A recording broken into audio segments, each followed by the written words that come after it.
네, 이것이 정치다. 예, 오늘은 이진곤 경희대 개공교수, 김광덕 데일리 한국뉴스본부장, 민영삼 사회통합전략연구원장, 그리고 김홍구 경기대 겸임교수 이렇게 네 분과 함께하겠습니다. 어서 오십시오. 예, 안녕하세요. 네, 이 어느덧 이 선거가 내일로 다가왔습니다. 예, 선거 운동을 할 수 있는 시간도 이제 2시간 반, 2시간 정도 남은 것 같습니다. 예, 그래요. 오늘 박근혜 대통령이 국무회의를 했는데 국무회의에서 이렇게 발언했습니다. 막중한 책임감으로 마음과 몸이 무겁고 잠을 이루지 못하는 날이 점점 많아졌다. 민생 안정과 경제 활성화를 매진하는 새로운 국회가 탄생해야만 한다.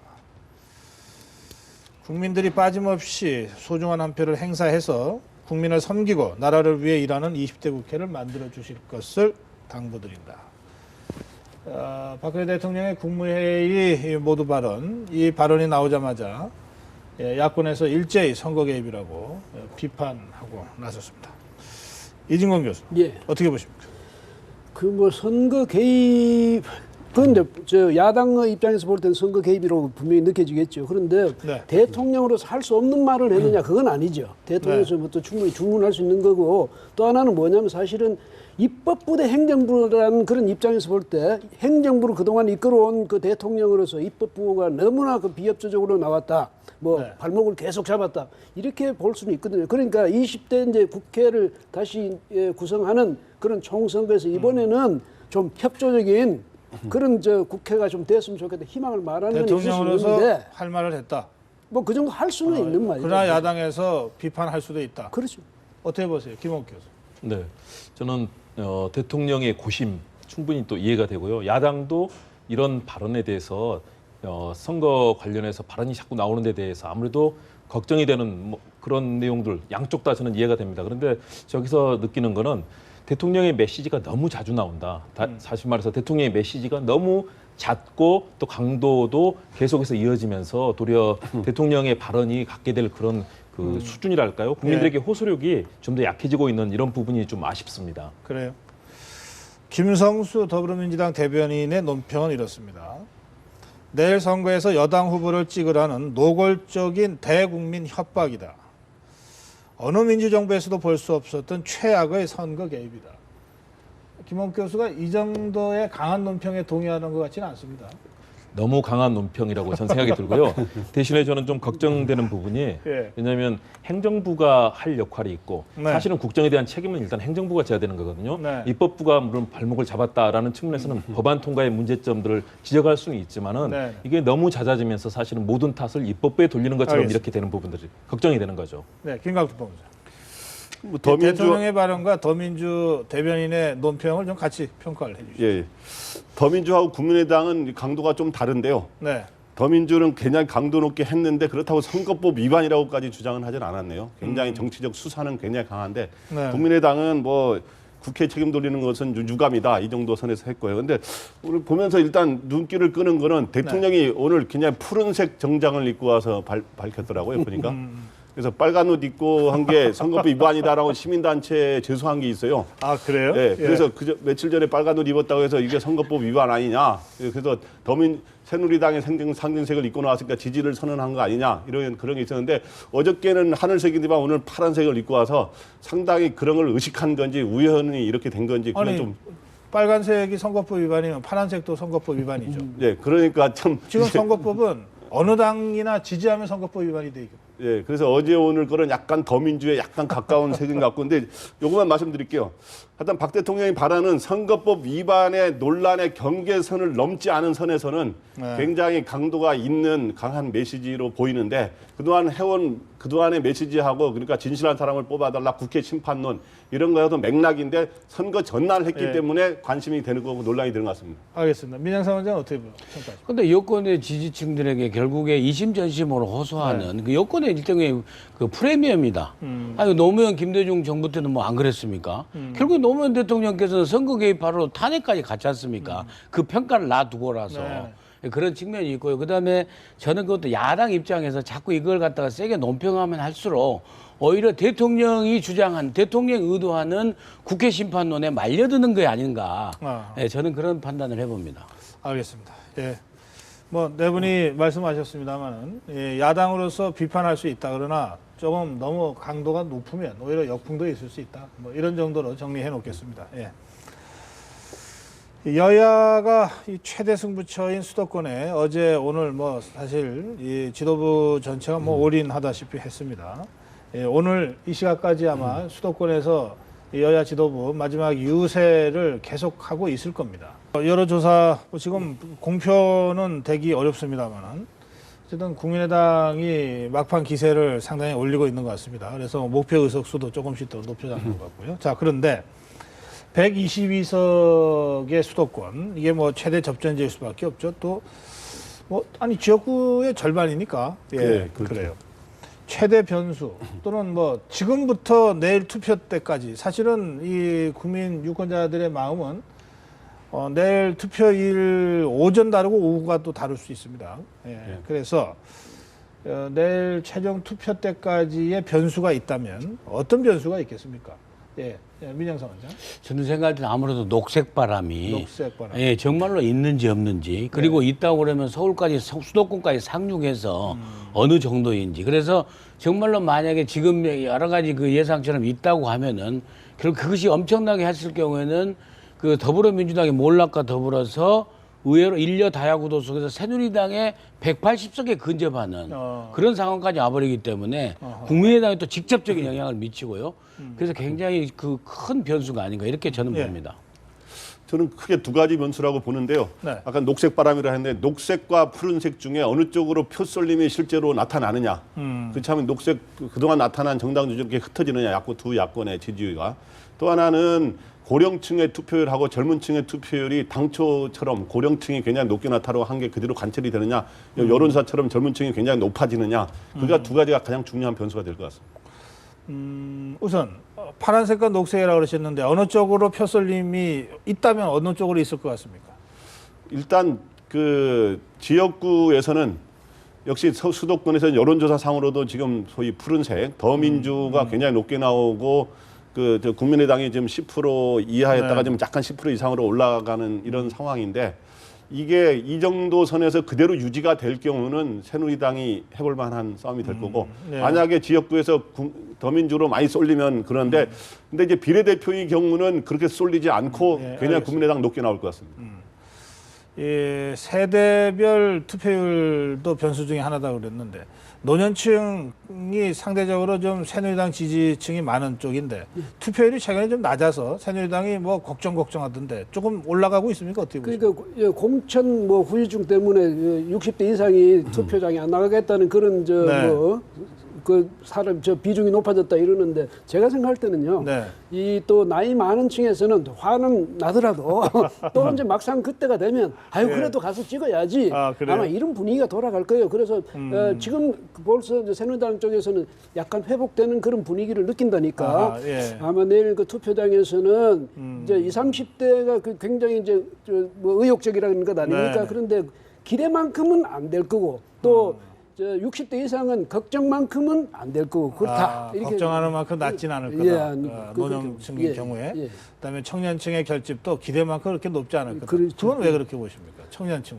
청년층에 대해서는 좀 야당 측에서 기대를 높이 하는 측면도 있고 또 되게 휴일이면요 뭐 비가 날씨가 좀 어떠면 뭐 젊은 사람들 투표율이 낮아질 거다 뭐 네. 날씨가 좋으면 뭐 흐리면 놀러 가질 못하니까. 예, 또 60대 이상의 그 투표율이 낮아질 거다 비가 오면 뭐 이런 이야기가 있는데 그거하고는 상관없이 20, 30대는요 뭐 어떤 때 극히 높아지는 하면 아주 민감하거나 또 무슨 뭐 결정적인 그런 어떤 정치적 이슈가 제시됐을 때 네. 그러니까 전번에 같이 2004년까지 탄핵 대통령에 대한 탄핵 소추 이런 게 있을 땐 젊은이들이 많이 가지만 이번에는 그런 그 선거가 특별한 아니다. 게 없잖아요. 이번에. 알겠습니다. 예. 김홍국 교수는 어떻게 전망하세요? 저는 두 가지 정도인데요. 예. 첫 번째는 지지층 결집이 어느 정도 될 거냐. 새누리당이나 더불어민주당 다 그동안의 공천 과정에서 실망을 안기면서 지지층이 극도로 이완이 되어 있습니다. 네. 내가 정말 이 정당 지지하는 사람 맞냐? 뭐 이런 소리가 나올 정도인데요. 그래서 새누리당 읍소 전략을 펴고 여러 가지 그동안에 보이지 않았던 모습들로 호소를 했지 않습니까? 어느 정도 끌어들일 건지 더불어민주당도 이제는 한 정당으로 밀어줘야 된다. 계속 그런 얘기를 하지 않습니까? 네. 지지층 어느 정도 결집시킬지가 첫 번째고요. 저는 두 번째는 어느 정도 이 심판의 양상이 나타날 건가. 왜냐하면 국민들의 이런 그 공천의 양상 때문에 그동안 있는 듯 보였지만 사실은 민생의 어려움이라든가 또는 정책에서 다양한 실패에 대한 불만이 있습니다. 또 청년 실업이라든가 그렇게 해서 잠재되어 있는 부분들이 국민들에게 과연 어느 정도 나타날지 네. 일정한 저는 심판이 나타나 이런 선거가 된다면은 일정한 변화도 있을 거라고 평가를 합니다. 알겠습니다.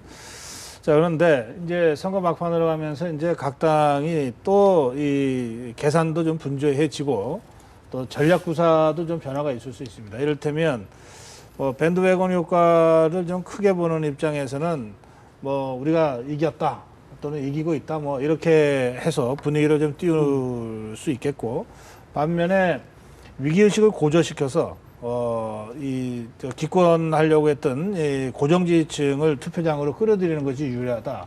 이러면 좀 엄살 전략을 쓸 수 있고, 예, 그런데 이 뭐 엄살 전략은 좀 이 언더독 효과와는 조금 다른 것 같아요. 예, 자, 그런데 지금 그 지난 어제 그저께까지만 해도 뭐 새누리당도 또 더불어민주당도 이 두 당 모두 사실은 엄살 전략을 좀 엄살인지 진짜로 힘든 건지 모르겠는데, 반면에 국민의당은 뭐 우리 지지세 올라가고 있다. 이제 조금 이 상반되는 전략을 구사했습니다. 자, 오늘 오전부터 SNS를 통해서 새누리당이 압승할 거다. 뭐 그러면서 예상 의석수가 막 이렇게 나돌아다녔어요. 뭐 혹시 다들 좀 받아보셨습니까? 네. 그럼 몇 석 정도로 나옵니까? 되게 뭐 106. 새누리당 168까지도 나오고 뭐 165 뭐 이런 식으로 나오고. 이렇게 되니까 이 새누리당에서 이거 사실무근이다. 우리하고 아무 관계 없다. 우리 진짜 어렵다. 이러고 나섰습니다. 어떻게 보십니까? 그 새누리당에서 이제까지 정말 아주 자기들은 효과적으로 잘 끙끙 앓는다고 생각했는데 앓는 전략을 썼는데 갑자기 이런 게 튀어나오니까 이 사람들 정말 끙끙 앓고 있었구나. 사실은 보니까 야당이 위기구나. 오히려 이래서 야당 지지층을 결집시킬 수 있는 계기가 될 수 있다. 네. 왜냐하면 저 보니까요, 더불어민주당은 심지어 뭐 84석 이렇게까지 나오더라고요. 그래요? 그러니까 이게 저 새누리당은 이게 저쪽에서 흘린 것 아니냐. 뭐 더불어민주당 예, 쪽에서 예. 그런데 이제 저 대신에 또 반면에 이 국민의당은 보니까 30몇 석, 40석 가까이 뭐 이런 식으로 나오기도 하고 하는 거 보니까 아까 말씀하신 대로 국민의당은 이제 의욕적으로 말이죠. 사실 이제 이걸 지지자들한테 희망을 주기 위해서라도 네. 계속 이제 좀 말하자면 희망을 이야기하는 거고, 그다음에 사실 또 새누리당하고 더불어당이 꼭 앓는 소리만 하는 건 아니다. 왜냐하면 워낙 미세하니까요. 그런 점에서 정말 전에 같이 한 방에 훅 갈 수 있다. 뭐 그런 이제 조짐도 있으니까 네네. 예, 수도권에서는 정말 조심 또 조심해야 되는 거죠. 예. 그래, 어떻게 보세요, 민정상 원님? 결국에는 지금 현재 그 더불어민주당에서 네. 공식적으로 지금 엄살 작전을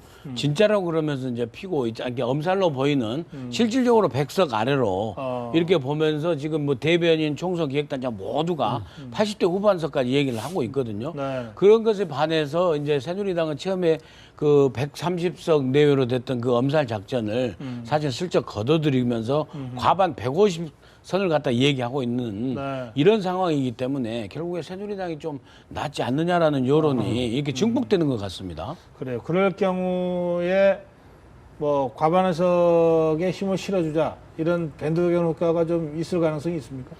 그것보다는 오히려 이 견제 심리? 야당을 좀 이렇게 해야 되지 않나? 야당이 너무 무너지면 안 너무 된다. 무너지면 안 된다. 예, 그럴 것 같은데요. 아, 그래요. 알겠습니다. 어느 쪽일 것 같습니까?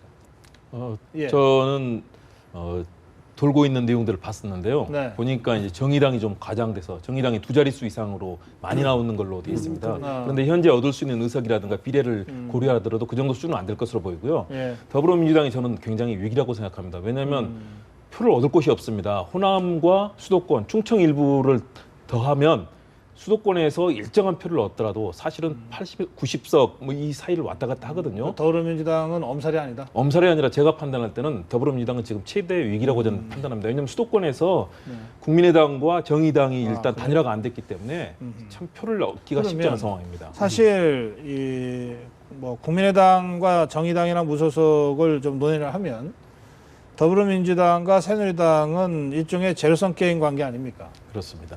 그러면 더불어민주당이 뭐 8, 90석밖에 못할 정도로 실제로 위기라고 하면 그러면 새누리당은 뭐 160석 넘네요. 그러면 저는 그럴 가능성이 그렇게 높다고 계산한다면. 봅니다. 그렇죠. 예, 네, 예. 그래요. 어떻게 보세요? 지금 오늘 아침에 나도는 여론 이렇게 저 의석수 예상치를 보면 대부분 뭐 새누리당이 155 넘고 뭐 170 넘는 것까지 나오고 그러는데요. 근데 이거는 이제 일부 언론에서 여론조사 전문가들한테 물어본 수치하고 약간 유사한 측면은 사실 있어요. 근데 이제 그래요? 그게 뭐냐면 현재까지 나온 블랙아웃 그 기간 들어가기 전 여론조사 블랙아웃 기간 들어가기 전 여론조사로만 토대로 한다면 새누리당이 수도권에서 절반보다 약간 더 앞서는 거로 나와 있어요. 근데 그거를 그대로 믿을 경우는 그런 수치가 될 수 있는데 과거에도 여론조사에 보면 여당의 거품들이 많이 끼어 있다는 걸 감안하면 그보다 좀 적어질 수 있다고 보고 새누리당도 그런 보수적인 판단 하에서 과장됐다 보는데 네. 약간 이렇게 나오면 새누리당으로서는 읍소 전략이나 이게 엄살 전략에서는 좀 불리할 수가 있죠. 그래요. 알겠습니다. 예, 이런 수치 뭐 사실은 뭐 이렇게 국민들한테 무차별로 이 메시지가 간 것 같지는 않습니다. 그러나 좀 오피니언 리더들이나 이 방송하는 이 관계자들한테는 어쨌든 참고하라 뭐 이러면서 보낸 것 같은데 누가 보냈는지 모르겠습니다만. 거기 보면 여의도 연구원이 여의도 연구소라고 오기도 하고 그러더라고요. 그러니까요. 이 경우에는 이게 선거법 위반에 걸리는 사안 아닌가 모르겠습니다. 만약에 이게 누군가가 의도적으로 뭐 조사를 뭐 이렇게 임의로 만들어서 뭐 이렇게 이걸 뭐 어느 정당인가 유리하게 할 의도를 갖고 뭘 했다 그러면 이거는 뭐 수사를 해야 될 일일지도 모르겠는데 어쨌든 지금 뭐 그 문제는 일단 논의를 하고 이것이 주는 정치적 효과가 새누리당한테 그렇게 긍정적일 것 같지는 않다. 대체로 그렇게 보시는 거죠. 이제 그래서 새누리당 쪽에서 급하게 이거는 우리 당과 관계없다. 우리 정말 어렵다. 이렇게 알겠습니다. 자, 김무성 대표의 행보와 관련해서 여러 가지 논란들이 있는데요. 뭐 오늘 한두 가지만 좀 짚어봐야 되겠습니다. 울산에서 이 쉬운 해고 절대 없도록 하겠다. 이 저 현대중공업 노동자들이 밀집해 있는 지역에 가서 그렇게 얘기했습니다. 그리고 그 후보 지원 유세를 갔는데 그 지역의 후보 안효대 후보입니다. 새누리당의 안효대 후보는 노동오법 절대 반대한다. 이렇게 당론과 정면 배치되는 그리고 박근혜 정부가 강력하게 추진해온 핵심 이 국정 현안에 대해서 정면 반대하는 이런 발언을 했습니다. 오늘은 이 김무성 대표가 이 관악을이죠. 네. 관악을 지원 유세에서 오신환 후보가 당선되면 사시존치법이 통과될 것이다 이랬습니다. 이게 저 사시존치냐 아니면 사시 폐지냐 예정대로 이거 굉장한 논란이 있는 문제고요. 이해관계자들이 굉장히 많습니다. 그리고 현재까지는 뭐 이 새누리당이 사시존치 쪽으로 당론을 변경한 바가 없는 걸로 제가 알고 있습니다. 그러면 예정대로 사시 폐지를 일단 기존 당론으로 생각한다면 당론을 확 바꾸는 이런 발언을 지원 유세에서 했습니다. 이런 김무성 대표의 발언을 여러분들은 어떻게 평가를 하시는지 궁금합니다. 이 교수. 우선 말이죠. 그 노동법 뭐 고쳐가지고 네. 일반 해고를 뭐 명시한다든가 이렇게 좀 하잖아요. 기업을 위해서. 이렇게 이제 정부는 그렇게 해가지고 지금 국회가 발목 잡아서 그 법 통과 안 시켜준다고 대통령은 계속 저러는데 이쪽에서는 그 쉬운 해고 절대 안 해도 그거는 일반 해고 뭐 그건 안 되겠다는 얘기 아닙니까? 네. 이런 식으로 하면 물론 아무리 총선에 이제 선거 바로 전날이니까 다급해가지고 뭐 그 바로 선거구 그쪽에 가서 그쪽이 유리한 대로 그쪽에 한 표라도 더 나온 쪽으로 뭐 할 수는 있는데 이 공약을 말이죠. 너무 이렇게 정말 헛공약이라든지 실현 불가능한 공약을 이렇게 그것도 다른 사람이 아니고 이 당 대표가 이런 식으로 한다. 이것은 특히 이 집권당의 그 대표가 이렇게 하는 것은 아무리 다급하더라도 좀 심하지 않았나 이런 생각이 들고 앞으로도 왜냐하면 또 김종인 대표가 가서 광주에 가서 삼성을 뭐 유치하겠다 뭐 이랬잖아요. 이런 식으로 민간 기업을 우리만 당선시켜주면 민간 기업도 우리 마음대로 시키겠다 명령하겠다 이런 투가 되면요. 이게 정말 이게 정치 만능주의에 빠지거든요. 그래서 좀 유감스럽다 이런 생각이 듭니다. 네. 네, 말씀하세요. 한번 또. 제가 그럼 말씀드리겠습니다. 저는 그동안에도 김무성 대표의 경우 이 리더십 스타일이 이 마키아벨리스트적인 그런 상황, 항상 그런 모습을 보였었는데 최근에 더 강해진 것 같습니다. 뭐냐면 어떤 수단 방법을 동원해서는 목표를 달성하면 된다는 그런 스타일의 리더십이 사실 마키아벨리가 이제 얘기했던 그 리더십 중에 하나인데요. 최근에 그런 경향을 많이 보이고 있습니다. 사실은 좀 무책임하고 어떤 때는 과장된 얘기, 그리고 사실이 아닐 수 있는 얘기도 이제 현장에 가서 표현에 도움이 된다면 지금 하고 있는 양상인데요. 방금 말씀하신 것처럼 사실존치법 같은 경우는 굉장히 예민하고 그 이해 당사자가 로스쿨 대 사시파가 정말 치열하게 부딪혔고 또 19대 국회에서도 그 논란이 되다가 지금 현재 선거 국면에 들어왔지 않습니까? 네. 이런 부분은 정말로 그 이해 당사자라든가 국민을 생각한다면 신중해야 될 발언이고 앞으로 좀 고쳤으면 좋은 대권 후보가 되지 않을까 생각합니다. 그래서 김무성 대표의 쉬운 해고가 없도록 하겠다 하는 말을 하고 이걸 떠오르는 게 이제 김종인 대표가 얼마 전에 삼성 미래차를 광주에 유치하겠다 한 거 이제 묶어서 이제 생각이 떠오르는데 하여튼 두 가지 점에서 문제가 있는 것 같습니다. 둘 다 일관성이 없다.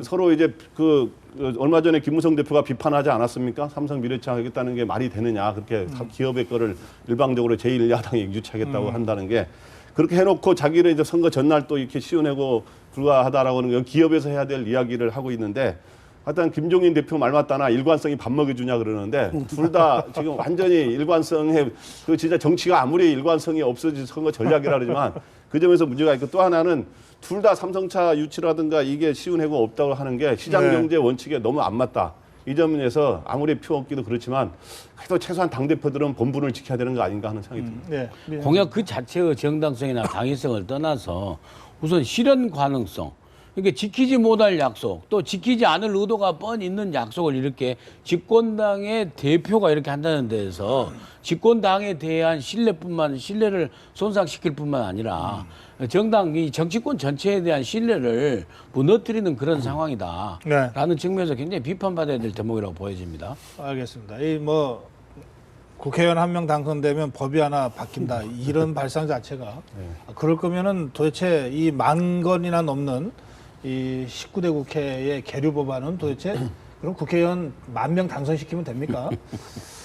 참 이 지나치게 좀 이 파퓰리즘적인 이런 선거 양태를 지금 이 국민들이 어떻게 내일 평가할지 좀 지켜봐야 되겠습니다.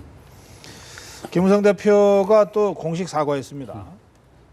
지난번 전북에서의 지원 유세에서 이 새누리당 한 명도 당선시켜주지 않은 전북 도민들한테 배알도 없습니까? 이렇게 해서 이 막말 논란이 있었습니다. 그리고 그 막말에 대해서, 그러니까 막말이라고 인정했으니까 사과했겠죠.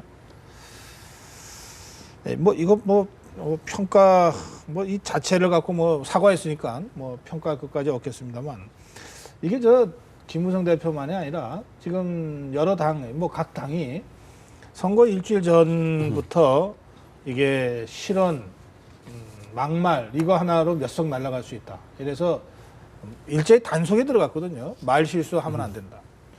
그래놓고 이 당대표가 자꾸 이래서 말이죠. 이거 어떻게 봐야 됩니까? 김무성 대표의 이 어법이, 화법이 좀 너무 쉽게 하는 거. 그거는 뭐냐면 뭐 아주 친한 척하고 서로 무관하게 대한다 이런 뜻으로 한 그 김무성 대표 그러니까 격의 없이 허물 없이 대한다. 기자들 보고도 말 탁 놓고 뭐 이러거든요. 그런데 예. 너무 쉽게 하는 것이 그 어떤 정감은 유발할 수 있을지 몰라도 항상 심각한 실수를 유발할 수 있는 위험을 늘 품고 있거든요. 그 김무성 스타일입니까? 예, 그래서 보면 자기는 무관하다고 해서 하는 말이 상대방이 들을 때 굉장히 아이고 배알도 없습니까? 이거는 상대방을 위해서 한다고 해주는 말인데 상대방이 들을 때 내가 왜 배알이 없이 이런 식으로 들릴 수도 있고 특히나 이제 이 호남 쪽에 가서 만약에 그렇게 하면 당신들이 우리한테 뭐 해줬다고 말이지? 그 배알 이야기까지 하냐 이렇게 될 수도 있으니까 너무 편하게 너무 쉽게 알겠습니다. 친하게 이렇게 이야기하는 거 조심해야 김무성 스타일 때문에 나오는 이 거듭되는 이 실언이다 이런 말씀하시는데 두 분은 뭐 이 언론 현장에서 뭐 이렇게 그런 경우들이 좀 있었습니까? 김무성 대표가 그러니까 기자들을 만나러 정치를 하면은 이제 좀 친근감을 표시하는 대신에 그 가끔 하다 보면 이렇게 무슨 보통 다른 대표 같은 경우는 써준 거를 많이 읽는데 이렇게 애들립 바로 즉석도 연설도 잘하고 뭐 또 친근감 표시하다 보면 가끔 이렇게 실수들을 해요. 가령 4년 전 유세 때도 그 당시 대표가 아닌 시절이면 진주에 가서 한 후보를 새누리당 후보를 지원해서 갔다가 거기에 공천을 못 받고 무속으로 나온 박모 후보를 지원하러 갔다가 최모 후보를 찍어주십시오 해가지고 이번에 안철수 전 대표 찍어달라고 실수하지 않았습니까? 그 비슷한 일이 있어서 그 박모 후보가 그거 아니라고 또 해명하고 다니기 굉장히 바빴었던 기억이 나요. 네, 네. 네, 그래서 가끔 그런 게 있습니다. 그렇군요. 너무 하여튼 편하게 생각하는 그런 경향이 있습니다. 기자들에게 사실은 아마 반말하는 정치인으로는 아마 거의 손꼽을 정도가 되지 않을까 싶고요. 근데 이번 지역 비하 발언은 좀 심했죠. 왜냐하면 저도 방송을 봤는데 전라북도민들 정신 차려라, 배알도 없느냐 뭐 하면서 하시는 이 말씀의 수위가 굉장히 높았습니다. 그래서 저 굉장히 거기에 대한 비판들이 많았던 걸로 알고 있는데 사과는 깨끗하게 잘한 겁니다. 그래도 전라북도에서 저렇게 그 새누리당 후보가 이 당선권에서 이렇게 선전하고 있는 상황을 보면 전라북도 도민들이 배알이 있는 거죠. 사실은. 그래서 현장에서 유머 감각으로 하는데 전달이 그렇게 잘못돼서 사과해서 다행입니다만 명백히 예. 막말이고 많은 분들이 막말이라고 비판을 해왔습니다. 근데 예. 사과를 해서 다행입니다. 그 사과를 기자들한테 말을 막 놓는 게 누구냐 YS 일의 처음이에요.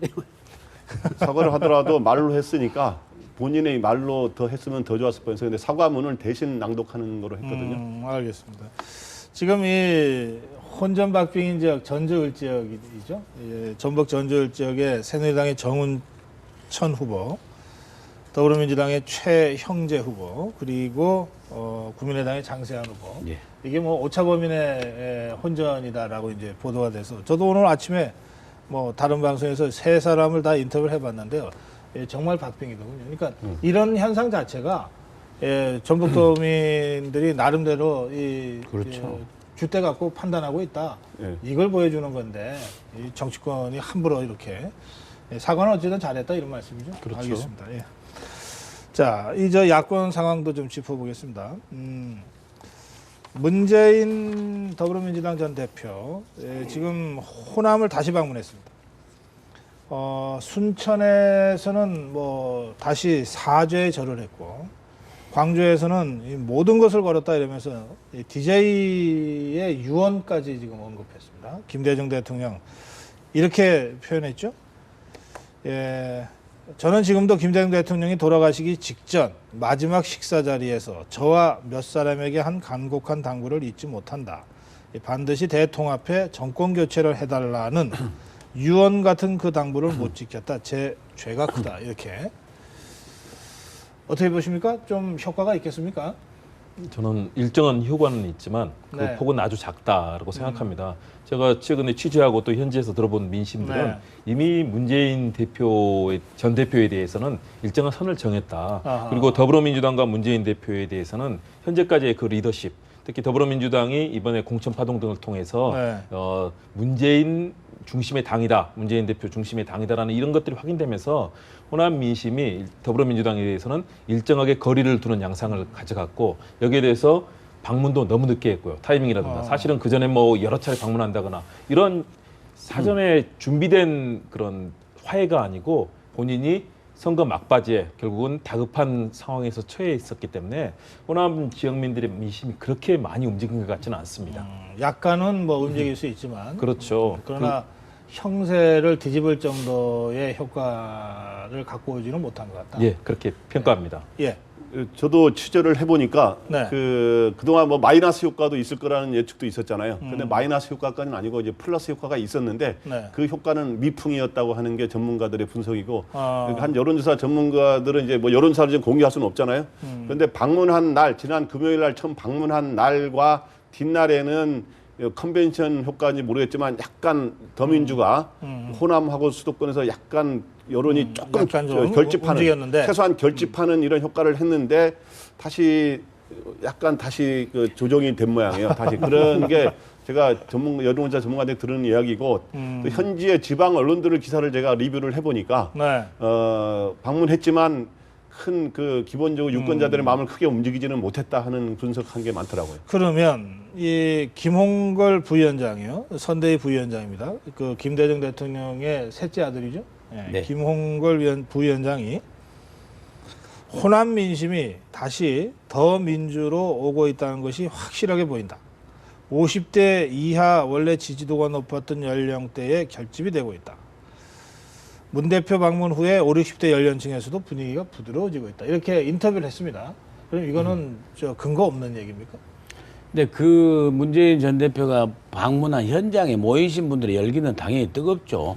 면대에서 이제 그럴 수밖에 없는 거. 근데 네. 그분들이 전체 호남 인구, 호남 민심에 비하면 극소수라, 그러니까 아주 소수라는, 극소수가 아니고 아주 소수라는 그런 측면에서 이런 주장은 이제 본인의 주장일 뿐이고 근본적으로 생각을 해야 된다는 거죠. 제가 네. 생각하는 바는 뭐냐면 결국에 호남이 문재인 전 대표의 개인이 묘사가 아니라 수권 능력에 대한 문재인 전 대표와 패권 세력에 대한 지지를 걷어들여 버린 거고 호남은 이미 대체 인물과 대체 인물군을 찾은 거예요. 박원순 시장, 손학규 대표, 안철수 이런 포함해서 대체 인물을 찾았기 때문에 네. 이 문재인 전 대표에 대해서 지지가 다시 복원되기에는 근본적인 수권 능력의 여부로 갖다가 접근해야 된다. 저는 그런 말씀을 드리고 싶네요. 아, 그래요. 그렇다면 지금 세 분이 분석하신 거 또는 이 전언해 주신 거가 사실이라면 그러면 이제 더불어민주당이 상당히 심각해지는 거죠. 우선 김종인 대표는 107석이 안 되면 당 대표직도 내려놓고 비례대표직도 사퇴하겠다고 공언했습니다. 그런데 아까 뭐 8, 90석 얘기가 나올 정도니까 안 되면 이제 김종인 대표는 사라집니다. 문재인 전 대표는 호남이 지지하지 않으면 그 정계 은퇴하고 대통령 출마 안 하겠다 이렇게 또 공언하지 않았습니까? 근데 호남이 지지하지 않는다면 했을 경우에 이거를 어떤 기준으로 갖고 판단할 거냐?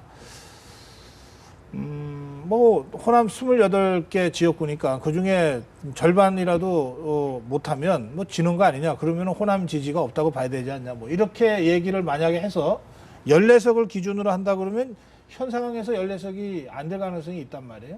그러면 이제 문재인 전 대표도 정계 은퇴하고 불출마 선언하고 그러면 더불어민주당은 어떻게 되는 거냐? 이제 이런 얘기가 이제 당장 내일부터 있을 수 있습니다. 어떨 것 같습니까? 근데 본래 저 28 전당대회 때 그 문 예. 대표 뭐라고 했냐면 자기한테 세 번의 죽을 고비가 있다고 했거든요. 그러니까 그때 만약에 당 대표로 선출되지 못하면 죽는 거고, 그 다음에 당을 살려내지 못하면 죽는 거고, 그럼 당을 못 살려냈잖아요. 분당시켜 버리잖아요. 네네. 그 다음에 또 하나가 총선에서 지면 죽는 거라고 했는데 지금 이제 그 두 번째도 사실은 그 이미 죽었는데 지금 안 죽겠다는 거 아닙니까? 그 대선까지 가겠다는 거거든요. 예, 예. 그 다음에 이번에 와서 만약에 저 호남에서 지지를 안 해주면 또 이제 뭐 정계 은퇴까지 하겠다 이러는데 그 정계 은퇴를 선언하실 필요도 없이 호남에서 지원을 안 해주고 지지를 안 해주면 네. 문 대표가 대선에 나갈 수도 없는 거예요. 그러니까 하나만 한 이야기가 되는데 어쨌든 네. 이번에 전번에는 19대 때 거기서 그 민주통합당이 얼마를 얻었냐면 25석을 얻었어요. 그렇죠? 네. 근데 이번에는 어떻게 되냐면 그때 이제 30석인데 이번에 28석이죠. 그런데 최소한 20석 이상은 받아야 될 것 아니겠습니까? 그런데 이제 문제는 뭐 잘 아시겠지만 정치인들은 항상 해명하고 변명하고 이렇게 할 자기 네. 말을 뒤집을 그런 또 핑계는 속으로 얼마든지 갖고 있으니까. 그런데 문제는 이제 나가면 둘 다 나가야 되고 지금요 상황이 그렇게 돼 있어요. 둘 다라는 게 문 대표 하고 김종인 대표 왜냐하면 만약에 100석 이하로 내려온다면 아니 107석 이하로 내려온다면 그걸 문 대표가 성공했다고 볼 수 있겠습니까? 어차피 안 되는 거잖아요. 김종인 대표도 책임지고 물러나는 판에. 예.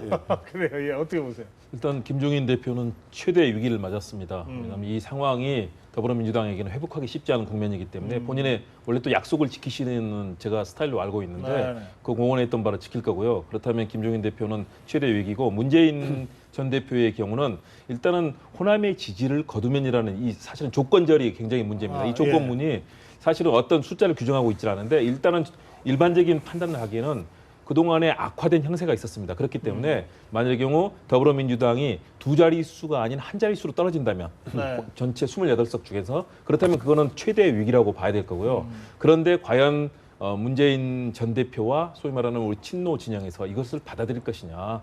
일단은 열심히 뛰고 이번에도 광주까지 가면서 헌신을 다했다라고 하면서 거기에 대해서 일정한 이유를 댈 수 있는 그런 근거는 저는 그 조건문이 바로 그런 거라고 봅니다. 예.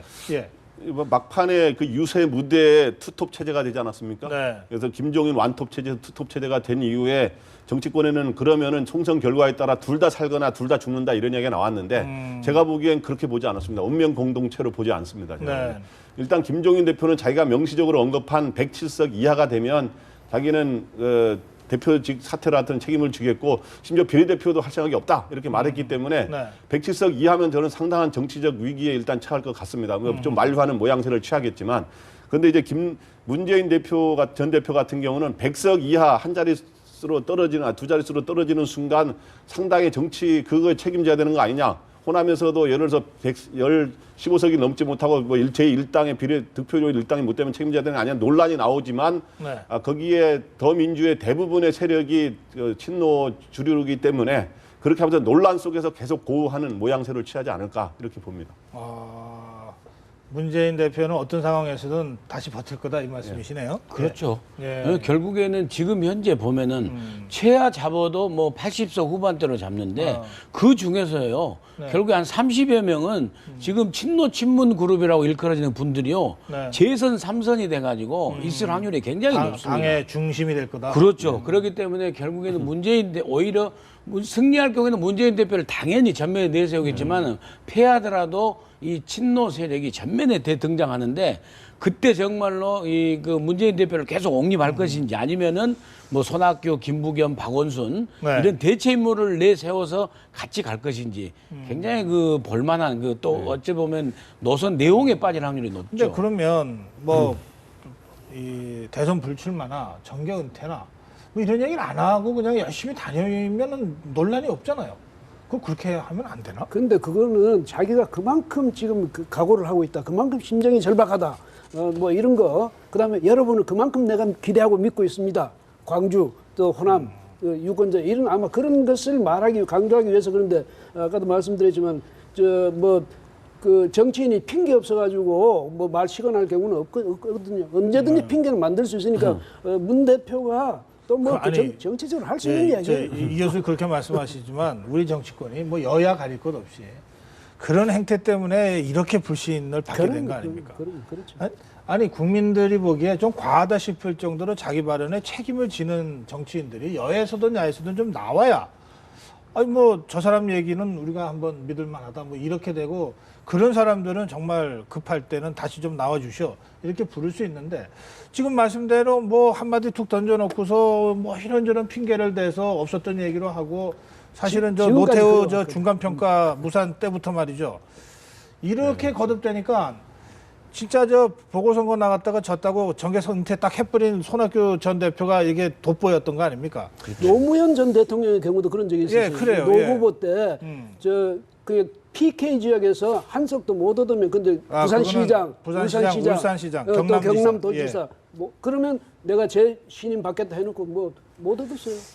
저는 그래도 문재인 대표의 그동안에 보여줬던 예. 성격이나 그 스타일상 일단은 최소한 책임을 지는 모양새 완전히 백의종군하면서 뭔가 그에 상응하는 그런 모양새는 갖추면서 노력을 할 거고 그렇다면 이제 뭐 대체되는 인물들이 한다거나 그러면서 예. 새로운 지형의 변화가 생기지 않을까. 그러나 알겠습니다. 그렇게 뭐 비양심적으로 뭐 흔히 얘기하듯이 그렇게는 하지 않을 거라고 그거 생각합니다. 양심의 문제는 아니고요. 네네. 저는 제가 한 가지만 주장하자면 저는 이런 자리 거는 얘기는 함부로 하지 말라는 말씀이에요. 그렇죠. 아니 뭐 누가 국민들이 물러나라 그럴 때 물러나는 거지 뭐 아무렇게나 무슨 큰 승부건 작은 승부건 어쨌든 눈앞의 승부 어떻게든 이겨보려고 막 자기 모든 걸 걸고 난 다음에 그리고 나서 못 지키면 정치 불신이 자꾸 쌓이는 악순환이 되지 않느냐. 누가 자리 걸라 그랬냐. 열심히 하면 되지. 함부로 자리 거는 말씀들은 좀 안 했으면 좋겠다. 제 주문은 그겁니다. 예. 자, 안철수 대표와 국민의당도 짧게라도 좀 짚어봐야 되겠습니다. 이제 선거 막판에 갈수록 분위기가 좀 좋아지고 있다는 게 여러 가지 뭐 이 국민의당 분위기에서 느껴져요. 안철수 대표의 표정에서도 느껴지고 또 특히 정당 투표, 비례대표를 결정하는 정당 투표에서 국민의당을 찍겠다. 후보는 다른 당을 찍어도 정당 비례는 국민의당을 찍겠다고 말씀하시는 분들이 제 주위에도 많이 늘더라고요. 이 현상을 어떻게 봐야 됩니까? 민영상. 그래서 지금 이번 선거에서 나타난 이제 교차 투표에 위력이 나갈 수 있는데 확실히 국민의당과 정의당까지 결국에 1번, 2번에서 3번, 4번으로 네. 이전되는 그런 경향이 굉장히 많은 것 같습니다. 그래서 이 국민의당 입장에서는 교차 투표에서 많은 성과를 내게 되면 결국에 호남 자민련이라는 멍해를 벗어날 수 있는 중요한 계기가 된다. 아, 그렇죠. 예, 일단 저는 지역구 의석은 뭐 영남이나 충청이나 이 비호남 지역에서 몇 석을 못 얻어도 그렇죠. 그러나 비례대표에서 전국적으로 고른 득표를 만약에 할 수만 있다면 그러면 뭐 호남당이다 이렇게 규정하기 쉽지 않죠. 그렇죠. 예.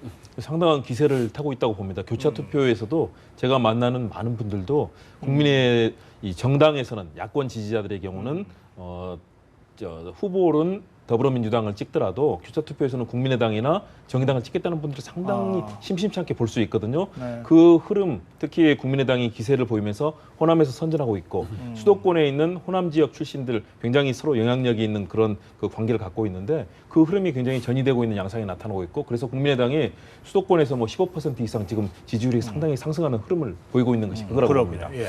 문재인 전 대표가 막판에 호남을 베이스 캠프 삼아서 계속 유세를 하니까 안철수 대표도 혹시 호남 가지 않겠느냐고 우리가 저도 생각을 해본 적이 있는데 가지 않고 이제 수도권에 주력한 것은 가장 큰 것은 문재인 프레임에 휘말리지 않기 위해서 안 간 것 같아요. 그러니까 가면은 문재인 대표가 호남을 해서 뭔가 여론을 붐업시킨다고 하는 걸 어느 정도 인정하면서 거기 끌려가는 모양새하기 때문에 그 프레임에 말려들지 않은 거고 또 하나는 아까 말했처럼 호남에 기반을 둔 호남의 지역 정당, 호남의 자민련 소리를 듣지 않고 우리는 수도권에서도 1+알파를 낼 수 있는 정당이다. 이런 거를 보여줘야 된다는 그런 측면이 또 하나는 문재인 전 대표의 그 호남에 가서의 지지율 반등이 뭐 생각보다 많지 않다는 자체의 네. 판단도 있었던 것 같습니다. 그래요. 예. 예, 근데 만약에 수도권에서 있잖아요. 그 정당 투표율에 그 정당 지지율이 더불어민주당보다 국민의당이 뭐 비슷하다거나 앞서버리면요. 네. 이건 앞으로 저 야당 그 야권의 주도 세력이 누가 되느냐 아주 엄청난 그런 저 선거 후폭풍이 올 수 있거든요. 호남에서는 지역구에서 이기고 예. 수도권에서는 정당 투표에서 이겨버리면 그러면 야권의 적통은 우리가 있다. 비록 의석수는 적더라도 이 주장을 강하게 할 거고 그러니까 안철수 대표. 더불어민주당이 반박하기가 쉽지 않다. 이런 말씀이군요. 그렇죠. 그럼 이제 더불어민주당 상당히 위축되는 거죠. 예. 알겠습니다. 그렇게 되면서 뭐 야권의 재편이 또 다른 형태로 가시화될 수도 있고 이렇게 야권이 재편되고 또 3당 체제가 들었으면 이제 캐스팅 보트를 지는 이 국민의당 쪽에서 전국 흐름을 상당한 정도 만들어갈 수도 있고 이러면서 정치권 전체가 20대 국회의 경우에 분위기가 좀 많이 바뀔 수도 있는 이런 가능성을 지금 내포하고 있는 거군요. 알겠습니다. 자, 오늘 이 선거 이제 2시간이면 이제 이 선거 운동을 더 이상 못 합니다. 1시간이면 못 하고 내일 여러분들 투표하시는데 오늘 저희 담담 타타의 분석이 여러분들의 선택에 조금이나 좀 도움이 됐으면 좋겠습니다. 오늘 여기서 마무리하겠습니다. 고맙습니다. 예, 고맙습니다. 고맙습니다. 네.